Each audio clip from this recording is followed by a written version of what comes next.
Ok, pessoal, tudo jóia? Vamos dar sequência aqui ao nossos encontros, nosso andamento aqui com relação ao nosso conteúdo. E apesar de ser véspera de Páscoa, vamos trabalhar para a gente colher frutos lá na frente. Nessa época aí de pandemia, nossa única solução é essa. Apesar de que amanhã é dia de descansar, dia de comer um peixezinho, se possível acompanhado de um bom vinho e descansar um pouco, né? Mas eu quero aproveitar logo aqui para a gente adiantar um pouco o conteúdo. E eu mencionei na aula passada que mais 2 aulas talvez esgotaríamos o assunto de investigação preliminar. Ainda estou com esse cálculo. E ficamos de recomeçar em destinatários do inquérito policial.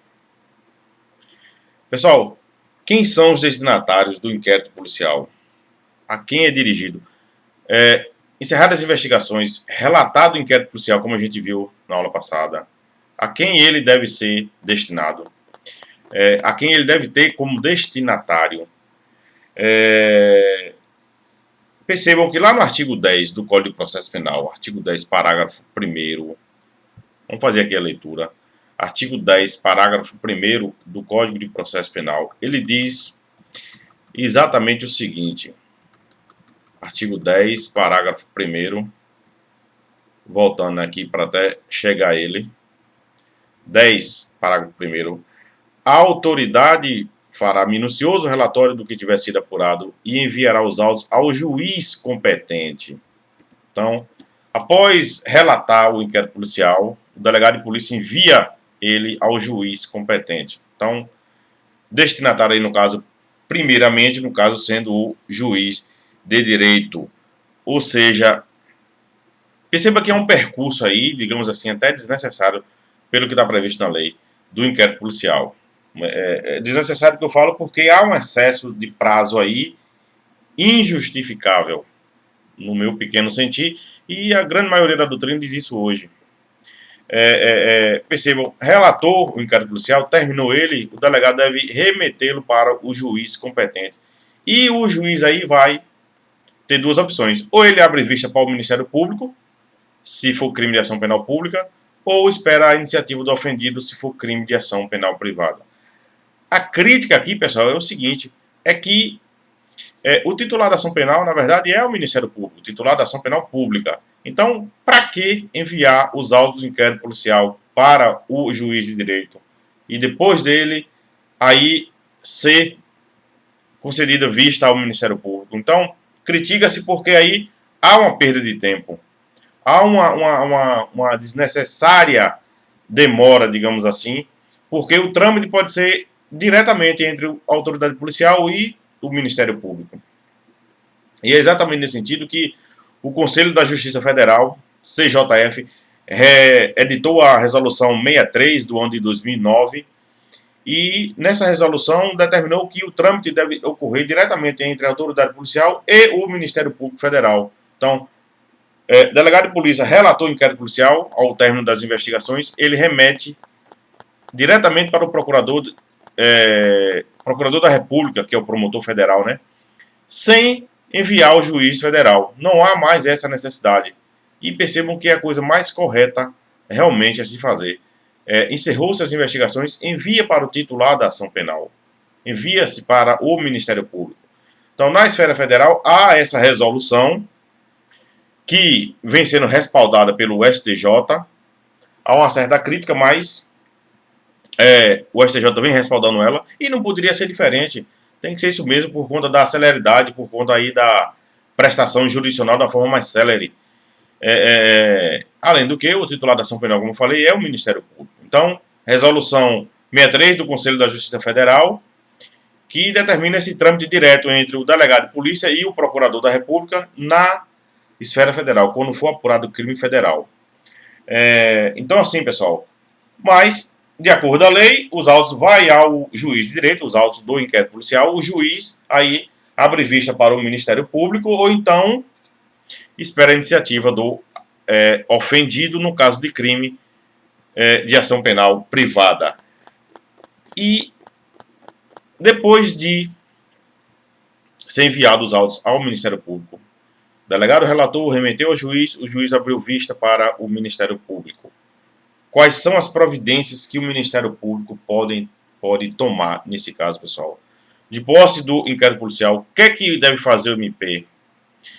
Quem vai definir isso é exatamente a modalidade de ação penal a que está submetido o crime investigado. Então, nesse caso, por exemplo, se for um crime de ação penal privada, primeiro, o juiz não deve nem remeter para o Ministério Público, porque ele deve aguardar ali, em cartório, os autos do inquérito policial, a iniciativa do ofendido. Crime de ação penal privada, rigorosamente, o juiz não deve nem abrir vista para o Ministério Público, porque ele deve aguardar, como eu disse, a iniciativa do ofendido, então permanece os autos do inquérito policial lá no seu cartório. Mas se abrir vista, se ele entender que deve remeter ao Ministério Público, o Ministério Público, por não ter legitimidade, simplesmente vai requerer ao juiz que se aguarde em cartório a iniciativa do ofendido ou da vítima, porque é o ofendido ou a vítima a pessoa legitimada a propor ação penal privada. Inclusive, isso está lá no artigo 19 do Código de Processo Penal. Eu vou aqui voltar a ele para mostrar a vocês. Artigo 19 do Código de Processo Penal, estabelecendo aí essa regra. E a redação desse dispositivo diz o seguinte: nos crimes em que não couber ação pública, os autos do inquérito serão remetidos ao juízo competente, onde aguardarão a iniciativa do ofendido ou de seu representante legal, ou serão entregues ao requerente, se o pedir mediante traslado, ou seja, não tem que passar pelo Ministério Público. Ele tem que realmente aguardar a iniciativa do ofendido. Repito, e vamos lá na redação do artigo 19. Nos crimes em que não couber ação pública, crime de ação penal privada, seja ela privada exclusiva, personalíssima, aí os autos têm que ser remetidos ao juízo competente e ele deve, por sua vez, aguardar aí em cartório a iniciativa do ofendido. Beleza? Agora, voltando, e se o crime for de ação penal pública, quais são as providências que o Ministério Público pode tomar?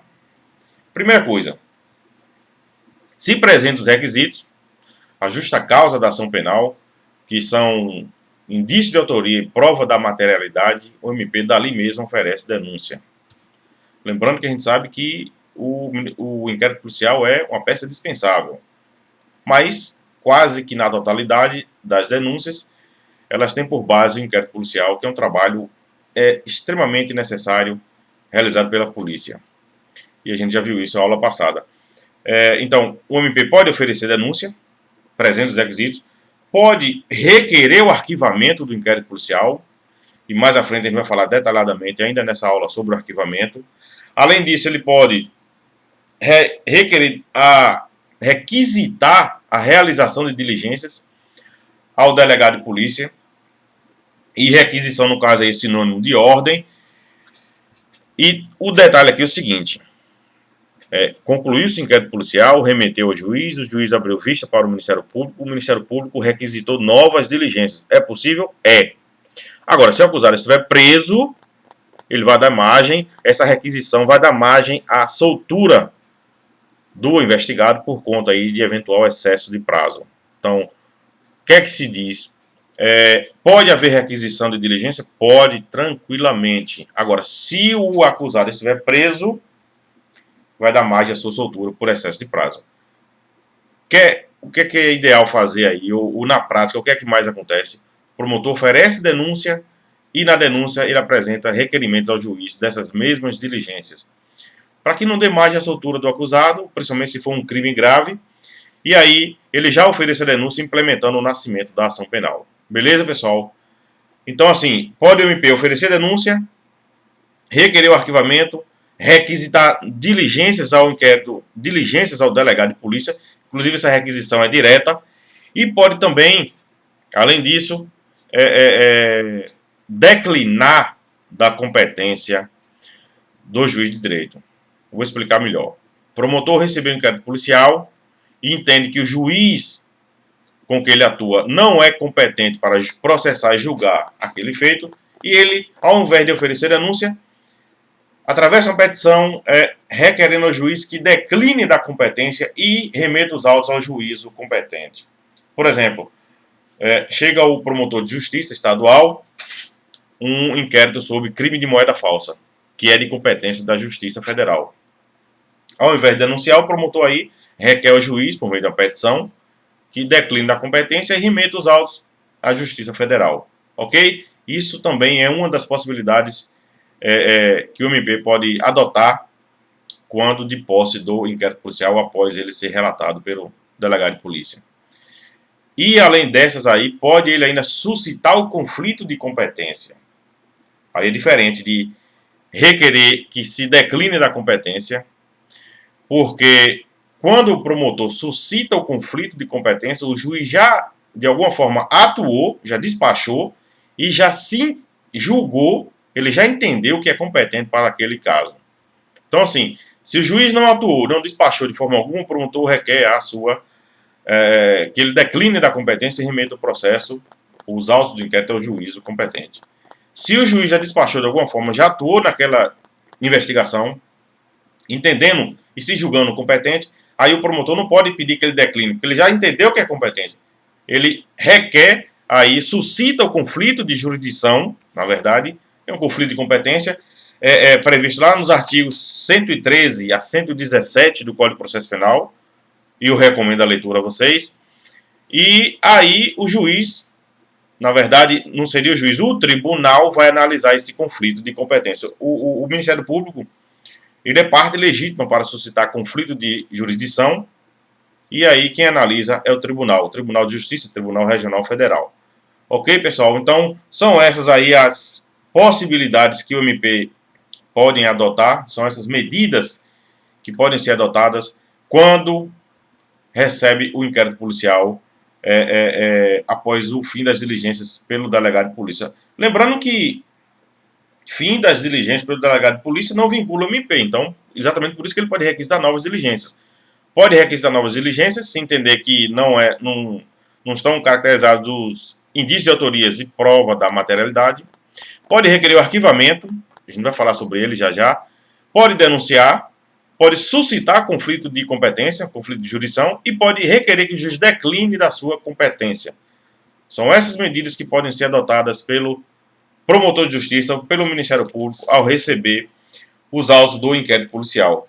Quem é que decide o conflito de jurisdição, de competência? O respectivo tribunal que tem a competência para isso. E aí, é um assunto que não dá para a gente penetrar muito agora, porque em processo penal 2 vocês vão estudar competência, com certeza, inclusive penetrando e discutindo com maiores detalhes a resolução de conflito de jurisdição. Ok?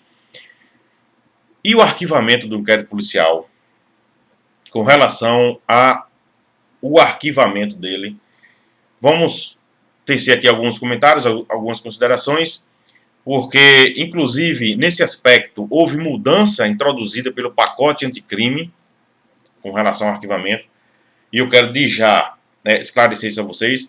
Nós vamos trabalhar aqui na sistemática atual, ou digamos assim, na sistemática ainda do artigo 28 do Código de Processo Penal, porque a sistemática do novo arquivamento está prevista no artigo 28A do Código de Processo Penal, só que a eficácia desse novo dispositivo está suspensa por conta de uma decisão do ministro Luiz Fux, proferida numa ADI, eu vou ficar devendo aqui o número dela, mas o fim é que a eficácia do artigo 28A, que prevê a nova modalidade de arquivamento do inquérito policial, está suspensa. Portanto, a gente vai falar aqui, primeiramente, da sistemática atual, que estava vigendo ainda, e, ao final, eu vou falar da sistemática nova, introduzida pelo pacote anticrime, e que está com sua eficácia suspensa por conta dessa decisão do Luiz Fux, como eu acabei de falar.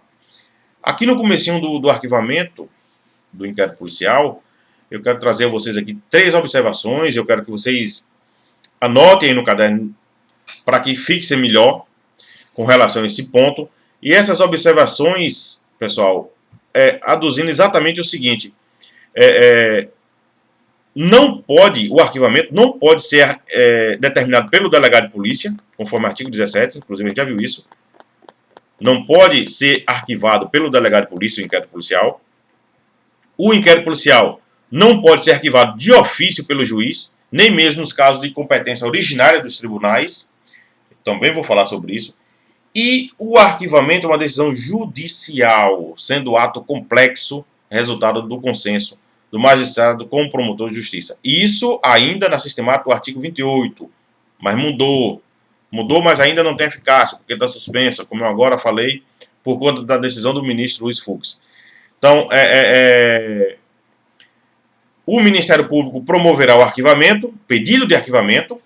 Em sequência, o magistrado irá avaliar o referido pedido e, em concordando, homologa a promoção do arquivamento. Então, discordando, aplica o artigo 28, que a gente vai voltar a falar. Conceitozinho de arquivamento. O arquivamento do inquérito policial é uma decisão judicial, muito embora não haja um processo judicial em curso.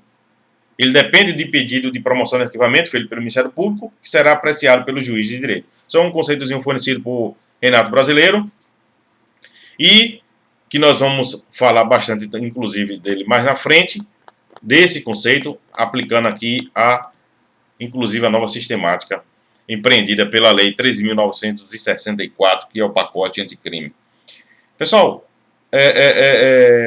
qual é o fundamento, quais são os fundamentos que podem ser utilizados para se requerer, ou para se arquivar, melhor dizendo, o inquérito policial? Doutrina majoritária aí, utilizam por analogia e como fundamento do arquivamento do inquérito policial os artigos 395 e 397 do Código de Processo Penal. Esses artigos tratam, respectivamente, das causas de rejeição da peça acusatória e de absolvição sumária no procedimento comum. Prevista uma das hipóteses lá desses dois artigos, 395 e 394, autoriza-se o arquivamento do inquérito policial. Vamos fazer uma leitura rápida aqui desses dois dispositivos. Voltando aqui ao Código de Processo Penal, eu vou mostrar aqui a vocês, para delimitar melhor o tema, com relação aqui aos fundamentos do artigo 395, fundamentos para arquivamento do inquérito policial. E vejam aqui que o 395 diz o seguinte: a denúncia ou queixa será rejeitada quando for manifestamente inepta, e essa causa aqui não se aplica, aqui não há analogia para se utilizar como fundamento do inquérito policial, fundamento do arquivamento. Faltar pressuposto processual ou condição para o exercício da ação penal, aí sim, o inquérito está tramitando e falta pressuposto para a ação, isso pode ser visualizado, ou condição para o exercício da ação, e aí pode sim ser arquivado. Falta justa causa para o exercício da ação penal. Falei aqui rapidamente, vou repetir agora com um pouco mais de detalhe, o que é justa causa para o exercício da ação penal. A gente vai falar isso mais na frente, mas desde já adiantando, justa causa, pessoal, quer dizer, o lastro probatório mínimo para a ação penal. E lastro probatório mínimo significa indício de autoria e prova da materialidade.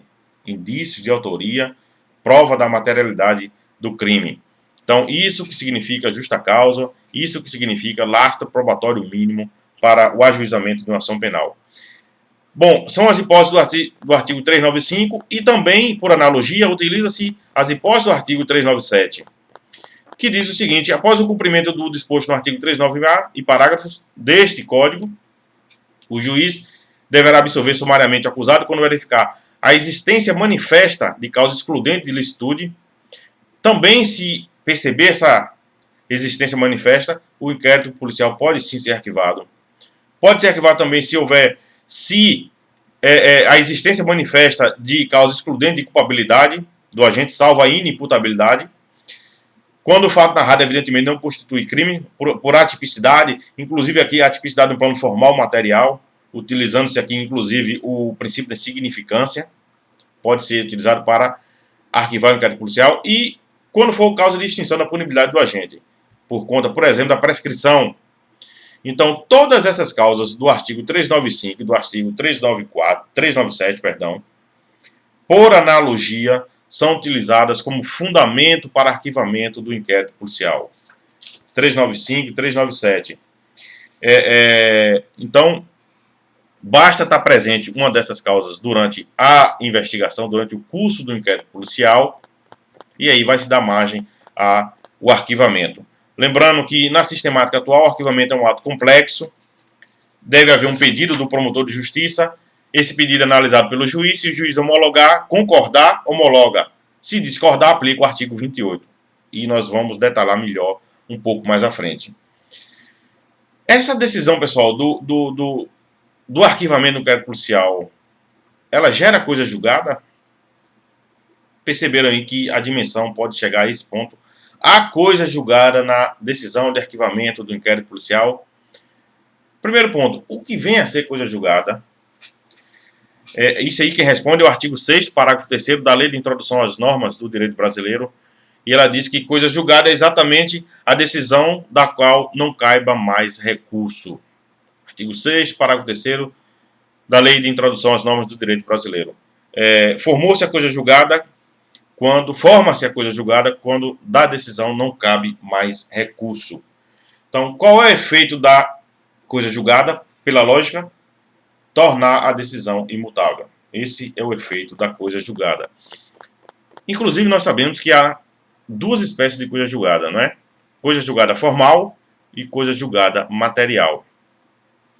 Em resumo, e de uma forma bem simples, qual a diferença da coisa julgada formal para material? Na coisa julgada formal, os efeitos dela é dentro do processo. E não há análise do mérito da pretensão punitiva. Aí forma-se com a decisão coisa julgada formal. A coisa julgada material ocorre quando há análise do mérito da pretensão punitiva, análise do mérito do processo e os seus efeitos irradia para fora do processo. Então, assim, a diferença é basicamente essa, pessoal. E a formação, a definição da coisa julgada pode gerar muita importância aí, porque se for coisa julgada formal, haverá a possibilidade do ingresso de uma nova ação. E se for coisa julgada material, aí não se pode ingressar novamente com a ação. Então, assim, a coisa julgada, aí eu volto com a pergunta, a coisa julgada na decisão de arquivamento do inquérito policial, eu aí respondo afirmando que depende do fundamento utilizado para o arquivamento do inquérito policial. Vou voltar aqui com vocês a uma tabelinha que eu fiz no material de estudo para mostrar a vocês que é possível sim a coisa julgada, a formação da coisa julgada, e ela sempre ocorrerá. Na verdade, ela sempre ocorrerá. Vou passar aqui pelo material. Agora, a definição é a seguinte: a coisa julgada formal e a coisa julgada material. Toda decisão cabe coisa julgada formal material? Não. Depende do fundamento utilizado para se arquivar o inquérito policial. Por exemplo, a partir daqui, arquivamento baseado em ausência de pressuposto processual ou condição da ação só vai gerar coisa julgada formal. Por quê, pessoal? Por exemplo, se estiver ausente a condição de ação da justa causa, ausência de indícios da autoria e da prova da materialidade. Se passar a surgir indício de autoria e prova da materialidade, está suprida essa condição da ação. Se supriu, pode ingressar com a ação. Então, arquivou-se inquérito policial com base em ausência de pressuposto processual ou condição da ação, a coisa julgada é formal, porque se suprir essa ausência, poderá ingressar com a ação. Falta de justa causa, que eu acabei de falar, também gera coisa julgada somente formal, porque se surgir novos indícios e prova da materialidade, pode sim oferecer a denúncia, pode sim ser oferecida inclusive a queixa-crime, pode sim dar início à ação penal por meio do oferecimento da peça acusatória. E fundamento excludente de ilicitude, aí gera coisa julgada formal e material. Excludente de culpabilidade, também coisa julgada formal e material. Atipicidade da conduta, coisa julgada formal e material. E excludente de punibilidade formal, gera coisa julgada formal e material. A diferença aqui é o seguinte, pessoal, e de uma forma bem resumida, por que esses fundamentos geram coisa julgada material e formal? Exatamente porque ali existe a análise do mérito da pretensão. Arquivou-se com base em atipicidade, o juiz está analisando se a conduta é típica ou não, e se entender que é atípica, não há previsão legal do crime, há análise do mérito aí, inevitavelmente. Então, assim, a decisão de arquivamento do inquérito policial faz sim coisa julgada. Coisa julgada o quê? Formal ou material? Aí depende do fundamento. Pelo menos coisa julgada formal haverá. E a depender do fundamento, coisa julgada formal e material. Percebo que com relação a coisa julgada formal, aplica-se aquela regrinha rebus sic stantibus, ou seja, presentes os pressupostos ali do arquivamento, o processo ou o inquérito policial realmente se permanecerá arquivado. Agora, se surgirem a condição da ação, as condições da ação ou os pressupostos processuais ausentes naquele momento, aí sim o processo poderá ter nascimento. Haverá inclusive aí o desarquivamento do inquérito policial para o oferecimento da peça acusatória. Então, pessoal, isso relacionado à coisa julgada formal. Quando consuma-se a coisa julgada material, encerra-se de uma vez, não vai poder ser oferecida aí a peça acusatória. Eu disse agora há pouco, e agora indago, é possível desarquivar o inquérito policial? Arquivou, é possível seu desarquivamento? Aí nós vamos aqui na súmula 524 do Código de Processo, súmula 524 do Supremo Tribunal Federal, perdão, e ela diz exatamente o seguinte, perceba a redação dessa súmula, súmula 524 do Código de Processo Penal, súmula 524 do Supremo Tribunal Federal, perdão, arquivado o inquérito policial por despacho do juiz a requerimento do promotor de justiça, não pode a ação penal ser iniciada sem novas provas. Então, em resumo, arquivado o inquérito policial, ele pode ser desarquivado? Pode, é plenamente possível, desde que surjam novas provas. Isso, inclusive, também está lá no artigo 18 do Código de Processo Penal, e eu vou lá com vocês, para ficar melhor, artigo 18 do Código de Processo Penal, para a gente visualizar melhor. Ele diz exatamente isso que eu estou mencionando aqui com vocês, corrobora exatamente essa definição, e eu vou trazer aqui a leitura desse dispositivo para vocês, porque ele ajuda a compreender melhor essa possibilidade de desarquivamento. Então, percebam aqui, pessoal, arquivado o inquérito policial pode ser desarquivado? Pode sim. Depois de ordenado o arquivamento do inquérito pela autoridade judiciária por falta de base para a denúncia, a autoridade policial poderá proceder a novas pesquisas se de outras provas tiver notícia. Então, assim, o desarquivamento pode acontecer? Pode, desde que haja notícias de provas novas. Não tem que haver exatamente a prova nova, tem que haver notícias de que existem provas novas. Aí o delegado representa para o juiz, representando para o desarquivamento, o juiz autoriza e ele começa a investigar novamente, ou o MP requer esse desarquivamento. E aí os autos seguem para o delegado, continuar as investigações, ou ele próprio, o Ministério Público. Mas assim, pressuposto básico para que haja o desarquivamento do inquérito policial é haver novas provas, notícias de novas provas, e não exatamente a prova nova. Por exemplo, notícia de um depoimento de uma nova testemunha. Não precisa saber ter a testemunha já assegurado o depoimento dela. Precisa ter a notícia de que há uma testemunha nova que pode desvendar o crime.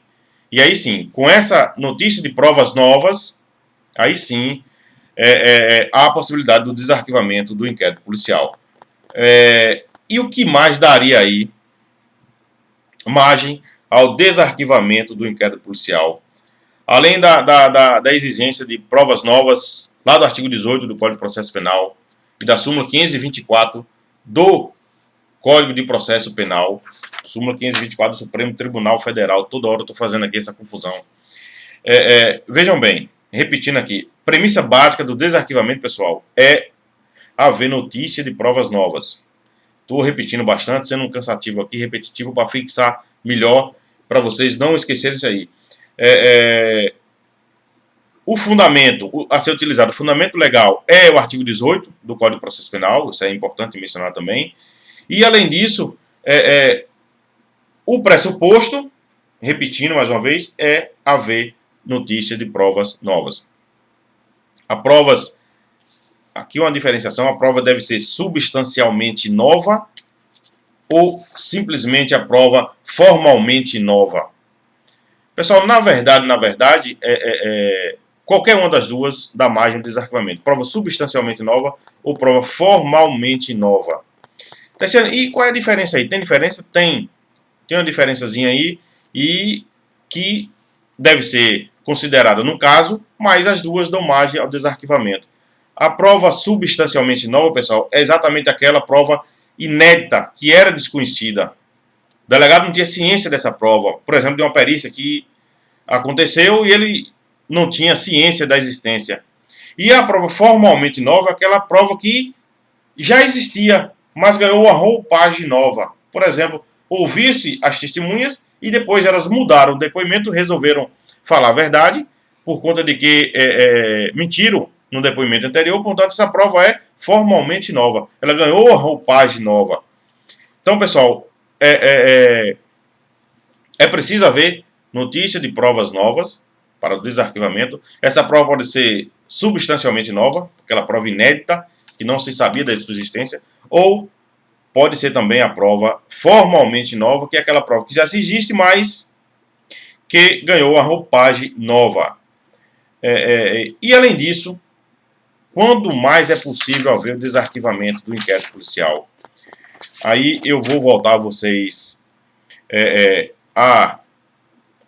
ao meu roteirozinho aqui de aula, mostrar a vocês que em outras situações permite-se o desarquivamento do inquérito policial. Eu até peço desculpa por estar rolando assim e causa assim um atraso, mas é porque com essas tabelinhas que eu faço eu costumo até manifestar melhor. Então, quando é que é possível desarquivar? Aí você analisa, por evidente, o motivo do arquivamento. Por exemplo, ausência de pressuposto processual ou de condição da ação. Percebam que eles geram coisa julgada apenas formal. Portanto, permite-se assim o desarquivamento do inquérito policial. Falta de justa causa para ação penal, que é o lastro probatório mínimo, indício de autoria e prova da materialidade. Suprida essa condição, pode sim desarquivar, porque também só gera coisa julgada formal. Existência manifesta de causa excludente de ilicitude, lá do artigo 23 do Código Penal. Aqui tem uma divergência. Percebam aqui. O STJ entende que não é possível mais o desarquivamento porque gera coisa julgada material, formal e material. O Supremo não. Está divergindo e dizendo que sim. Há somente coisa julgada formal, portanto pode desarquivar o inquérito policial. Então, percebam e registrem aí. Há essa divergência entre o Supremo e o STJ, onde eu estou marcando aqui, com relação ao desarquivamento quando o inquérito foi arquivado por causa excludente de ilicitude. Com relação à existência manifesta de causa excludente de culpabilidade, também não pode desarquivar porque há formação de coisa julgada material e formal. E com relação às causas extintivas da punibilidade, a análise aí do mérito, a formação da coisa julgada material e formal, e não se pode haver o arquivamento. Salvo uma exceção que está aqui, que é o arquivamento por extinção da punibilidade com base em certidão de óbito falsa. O acusado que responde a processo penal e vem a óbito, ele tem a sua pena, a sua punibilidade extinta. O que é que o Supremo disse a esse respeito? Extinção da punibilidade com base em certidão de óbito falsa não dá margem ao encerramento do processo. O processo pode renascer sim, e aí o acusado vai responder por 2 crimes. O que ele já vinha respondendo e pela certidão de óbito falsa, falsidade documental aí. Ok? Então tem essa exceção aí, que é da jurisprudência do Supremo Tribunal Federal. Pessoal, e como é que se dá o procedimento do arquivamento do inquérito policial? Isso que, na verdade, alterou com o pacote anticrime, mas não está em vigor ainda, porque, como eu disse, a decisão do juiz, do ministro Luiz Fux, suspendeu a eficácia do artigo 28A e não está valendo ainda a nova sistemática do arquivamento do inquérito policial. Nós vamos falar da sistemática atual e na próxima aula eu já entro falando da nova sistemática prevista no artigo 28A, apesar de estar suspensa. Eu reputo suspensa a eficácia, eu reputo importante, já está na hora da gente tratar delas, não vamos esperar o mérito do julgamento dessa ADI, pode demorar e pode não demorar, mas vamos fazer logo aqui nossa parte e adiantar nosso trabalho. A sistemática atual está prevista no artigo 28 do Código de Processo Penal. Uma explicaçãozinha rápida aqui, porque a leitura do próprio artigo já é o bastante para uma compreensão bem aprofundada. Então, assim, o promotor, passo a passo, o promotor requer o arquivamento ao juiz, lembrando que ele é um ato complexo. O juiz, concordando com o arquivamento, com esse pedido, ele homologa e determina o arquivamento. Pura e simplesmente morreu aí. Repetindo, o promotor requereu o arquivamento com base no artigo 28 e o juiz concordou, determinou o arquivamento, homologa o pedido do MP, determina o arquivamento, morreu aí. A sistemática é abrangente e gera uma certa, digamos assim, polêmica, entre aspas, quando o promotor requer o arquivamento e o juiz discorda desse pedido. Aqui o juiz acaba atuando como um fiscal anômalo do princípio da obrigatoriedade da ação penal, uma fiscalização anômala do princípio da obrigatoriedade da ação penal. Porque se o promotor requer o arquivamento e o juiz discorda, ele aí pega o processo, remete ao Procurador-Geral de Justiça, que é o chefe da instituição, e aí quem define aí acaba sendo o chefe da instituição do Ministério Público. Ou o Procurador-Geral de Justiça, ou o Procurador-Geral da República no âmbito federal. Que, na verdade, não é nem o âmbito federal, não é nem o Procurador-Geral da República, é uma Câmara do Ministério Público Federal, que fica situado em Brasília, e essa Câmara que define o rumo desse inquérito, que foi pedido o arquivamento pelo MP e o juiz discordou. No caso aí, o juiz federal. Mas requerido o arquivamento e o juiz discordando, remete ao chefe da instituição, remete ao Procurador-Geral de Justiça. O Procurador-Geral de Justiça aí tem a possibilidade de oferecer denúncia, ele próprio, de posse desse inquérito, se ele entender que é caso de denúncia, ele próprio denuncia. Ele próprio designar um outro promotor para oferecer essa denúncia, se acaso... E, na verdade, geralmente é isso que acontece, que o Procurador-Geral de Justiça é bastante atarefado. Existem assessores dele para essas funções. Inclusive, no estado de São Paulo, tem promotor que só atua nessa situação. Oferecer denúncia com base no artigo 28 do Código de Processo Penal. E ele também pode requisitar diligências. E aí, se convencer melhormente, digamos assim, para oferecer denúncia ou insistir no arquivamento. Insistindo no arquivamento, pessoal, que é uma quarta possibilidade, aí o juiz é obrigado a arquivar os autos. Aí o juiz de direito não pode fazer nada. Então, repetindo. O promotor requeriu o arquivamento do inquérito policial, o juiz discordou, com a sua discordância ele remete o inquérito ao Procurador-Geral de Justiça, que é o chefe da instituição. Lembrando que pode ser também num aspecto na seara federal. O chefe do Ministério Público tem 4 opções. Ele requer diligências, para se convencer melhor, para oferecer denúncia ou requerer o arquivamento.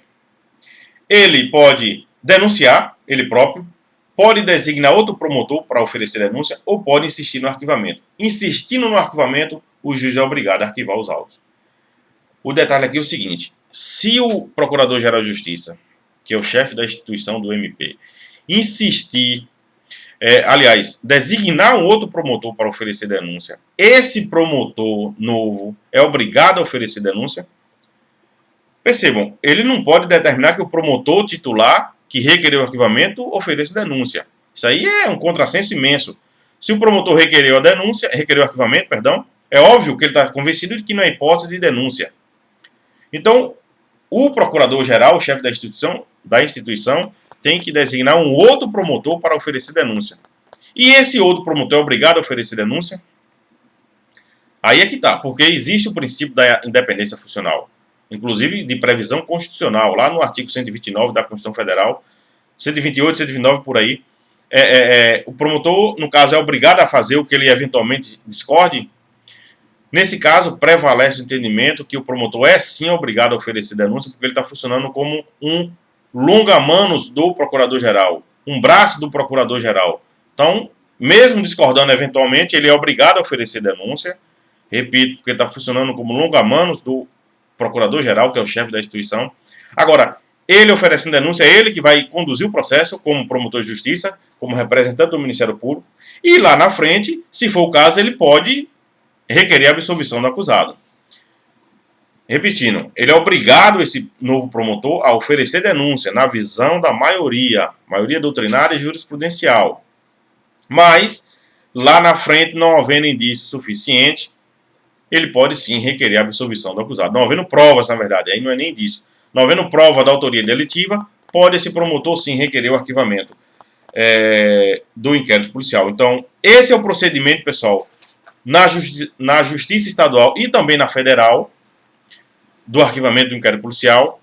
Lembrando aqui, só a título de reforço, que o procedimento, por exemplo, na esfera eleitoral, percebam, quem funciona como promotor eleitoral, no geral, são os promotores de justiça estaduais.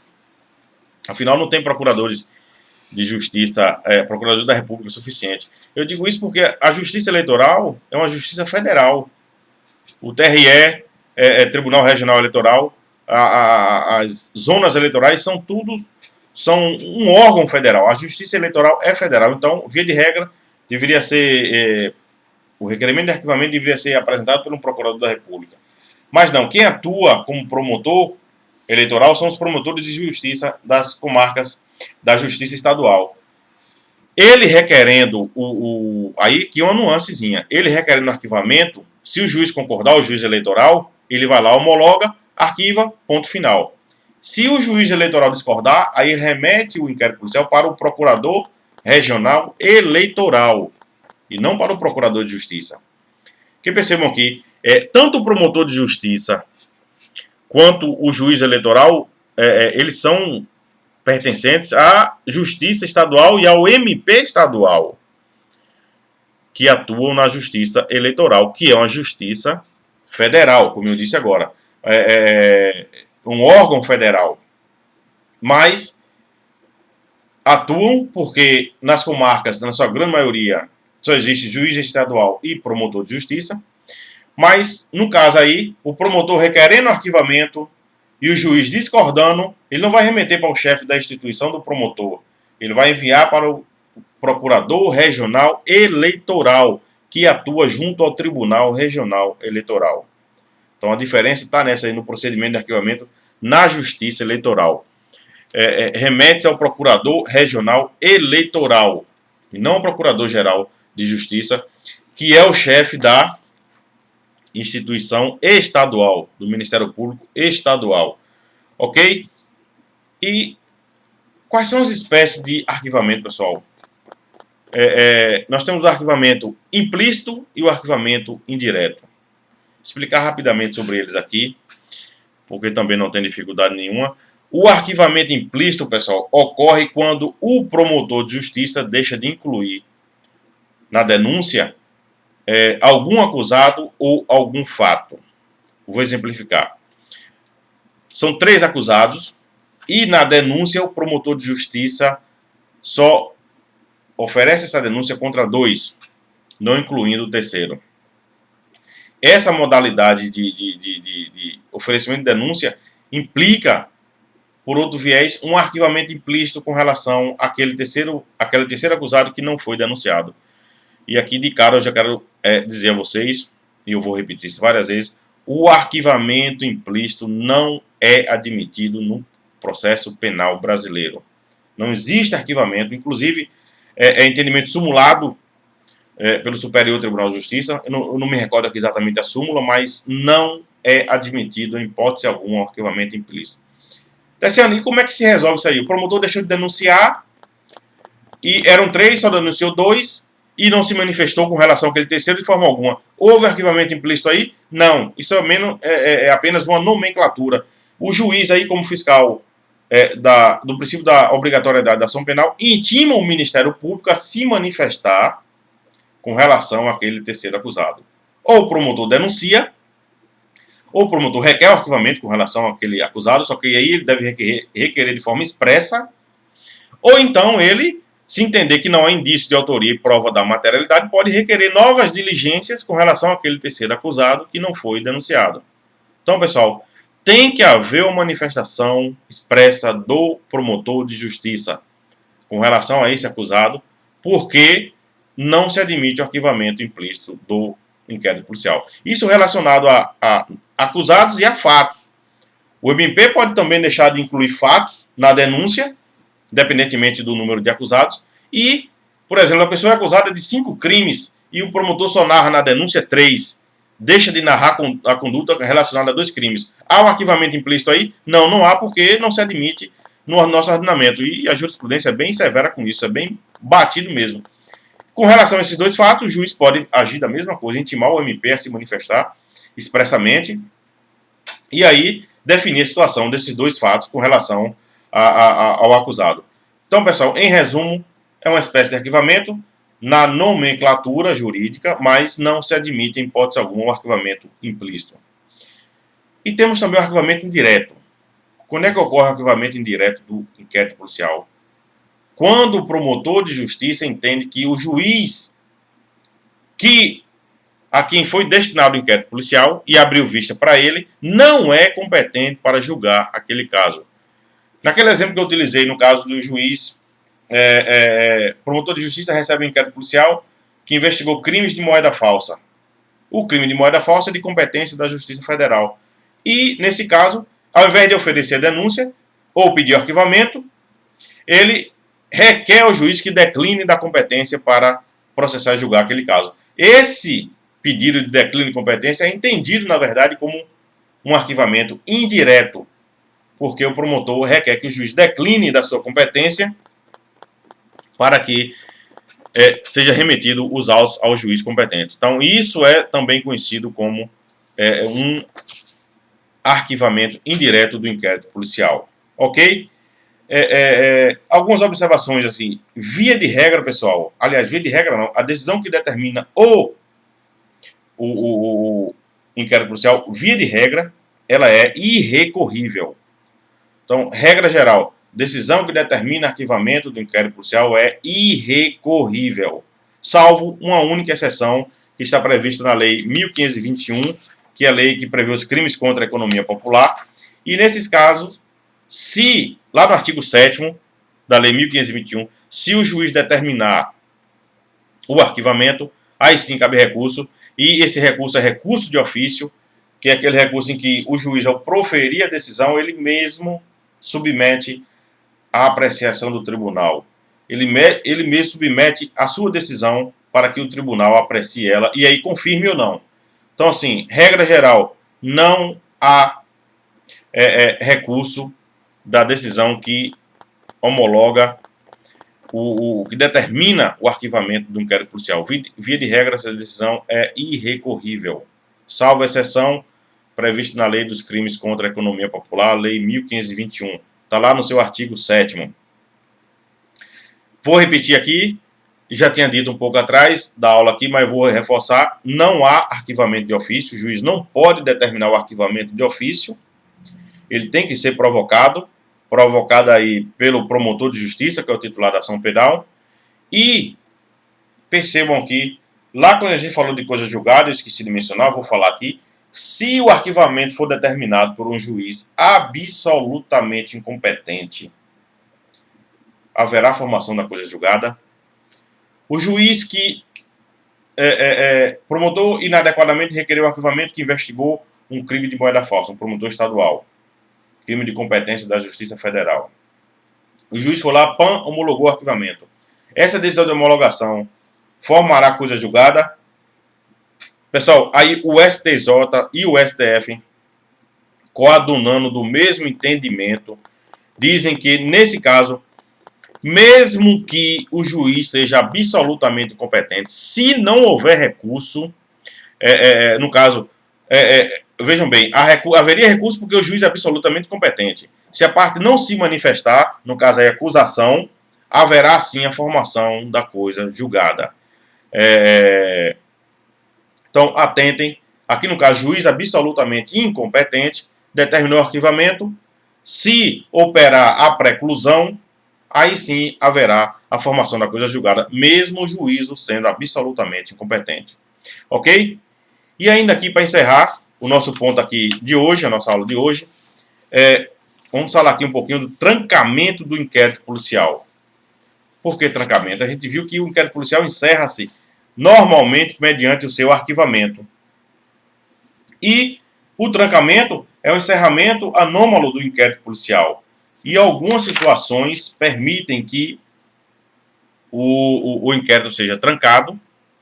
Inclusive hoje, na nova sistemática do juiz das garantias, quando ele passar a viger, a ter eficácia, digamos assim, vigiando já está.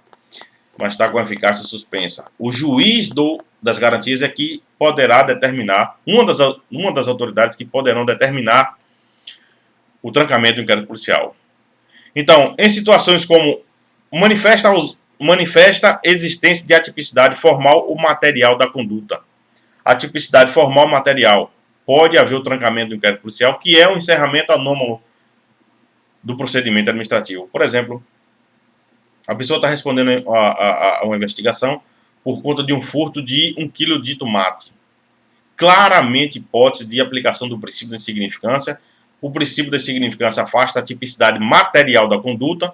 Portanto, se o delegado insistir na condução das investigações, pode haver um trancamento da investigação ou pelo juiz de direito ou pelo Tribunal de Justiça. Quando houver uma causa extintiva de punibilidade também, por exemplo, o delegado está investigando uma conduta que já está prescrita, um crime já prescrito, tem sentido? Óbvio que não, haverá o trancamento do inquérito policial mediante recurso aí à Justiça. Ou então, na hipótese em que há instauração de inquérito policial em crimes de ação penal pública condicionada à representação e não há essa representação, ou quando se instaurar o inquérito policial em crimes de ação penal privada sem que haja o requerimento do ofendido. Aí também dá margem a um trancamento do inquérito policial determinado aí pela Justiça. Agora, quais são os instrumentos utilizados para que haja o trancamento do inquérito policial? 2. Ou um mandado de segurança ou um habeas corpus.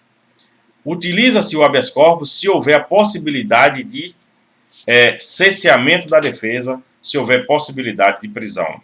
Cesseamento da liberdade, perdão. Aí utiliza-se o habeas corpus.